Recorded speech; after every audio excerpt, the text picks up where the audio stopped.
আসসালামু আলাইকুম। ওয়ালাইকুম আসসালাম। বাহ, আমার স্বামীর পাশে তো তোমাকে খুব সুন্দর লাগছে। এত সুন্দর কিন্তু আমার সাথেও লাগে না।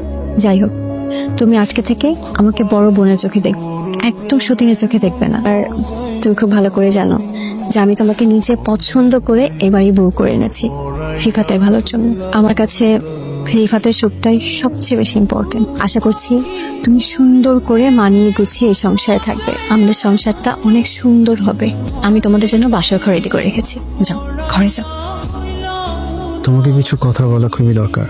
আমার দ্বিতীয় বিয়ে করার কোনো ইচ্ছে ছিল না। যেদিন আমি জানতে পারলাম যে আমার প্রথম ওয়াইফ লামিয়া, ওর বেবি হওয়া সম্ভব না, সেদিন ও নিজে থেকেই সিদ্ধান্ত নিল যে আমাকে আরেকটা বিয়ে করাবে। ওর জোরাজোরি কারণেই আজকে আমার দ্বিতীয় বিয়ে করা। আমার সন্তানের বড় একটা শখ। আমার বাবা মার একটাই ছেলে আমি, আমার উত্তরসূরি হিসেবে এরপরে আর কেউ নেই। তাই আমি চাই যে আমার একটা ছেলে কিংবা মেয়ে হোক যে আমার উত্তরসূরি হিসেবে থাকবে। আমার আপনাকে অনেক ভালো লেগেছে।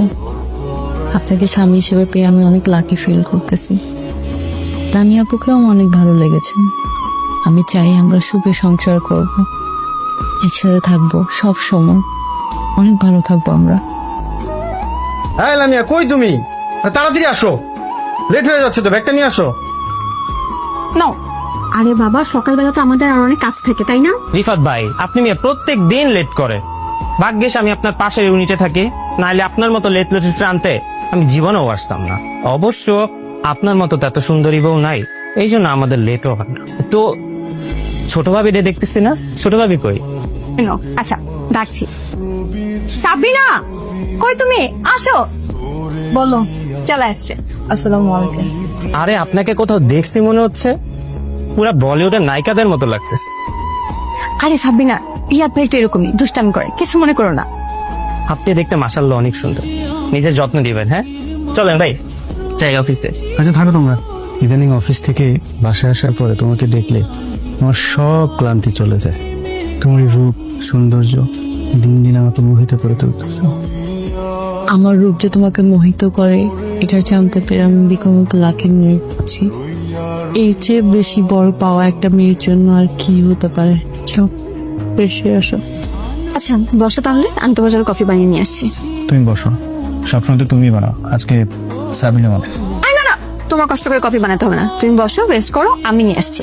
বাবা বসো না, আজকে সাবিনা বানাক না, দেখি কেমন হয়। হ্যাঁ আপু, ও যেহেতু এত করে বলতেছে আজকে কফিটা আমিই বানাই, আর তুমিই তো বলছো ওর হ্যাপিনেসই আমাদের হ্যাপিনেস। একদিন তো সংসারের সব দায়িত্ব আমার হাতে তুলে দিতেই হবে আপু। সামান্য একটা কফির জন্য তুমি এমন কেন করছো? আমি বানাই না কফিটা।